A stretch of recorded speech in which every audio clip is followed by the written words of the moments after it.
ನಮಸ್ಕಾರ ಸ್ನೇಹಿತರೆ, ಸಕಲ ಸುದ್ದಿ ಯೂಟ್ಯೂಬ್ ವಾಹಿನಿಗೆ ಸ್ವಾಗತ ಸುಸ್ವಾಗತ.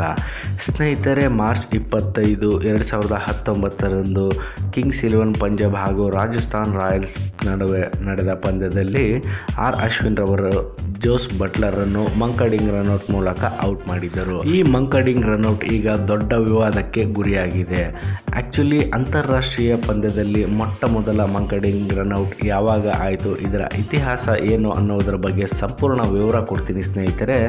ಅದಕ್ಕಿಂತ ಮುಂಚೆ ನೀವಿನ್ನೂ ನಮ್ಮ ಚಾನಲ್ಗೆ ಸಬ್ಸ್ಕ್ರೈಬ್ ಆಗಿಲ್ಲ ಅಂದರೆ ದಯವಿಟ್ಟು ಸಬ್ಸ್ಕ್ರೈಬ್ ಆಗಿ.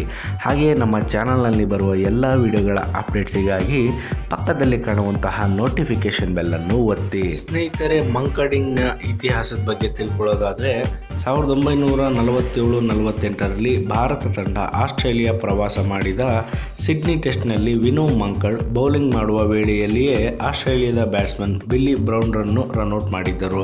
ಅಂದು ಆಸ್ಟ್ರೇಲಿಯಾದ ನಾಯಕ ಡಾನ್ ಬ್ರಾಡ್ಮನ್ ಕೂಡ ಈ ರೀತಿಯ ಔಟನ್ನು ಸಮರ್ಥಿಸಿಕೊಂಡಿದ್ದರು. ಅಂದಿನಿಂದ ಈ ರೀತಿಯ ಔಟ್ಗೆ ಮಂಕಡಿಂಗ್ ರನ್ಔಟ್ ಎಂದೇ ಗುರುತಿಸಲಾಗುತ್ತಿದೆ. ಮಂಕಡಿಂಗ್ ರನ್ಔಟ್ ಎಂದರೆ ಏನು ಅಂತ ಹೇಳೋದಾದರೆ, ಬೌಲರ್ ಚೆಂಡು ಎಸೆಯುವ ಮುನ್ನವೇ ನಾನ್ ಸ್ಟ್ರೈಕರ್ ಎಂಡ್ನಲ್ಲಿದ್ದ ಬ್ಯಾಟ್ಸ್ಮನ್ ಕ್ರೀಸ್ ಬಿಟ್ಟಾಗ ಬೌಲರ್ ಚೆಂಡನ್ನು ಎಸೆಯದೆಯೇ ಬೇಲ್ಸನ್ನು ಎಗರಿಸಿ ಔಟ್ಗೆ ಅಪೀಲ್ ಮಾಡುವುದನ್ನು ಮಂಕಡಿಂಗ್ ಎನ್ನಲಾಗುತ್ತದೆ.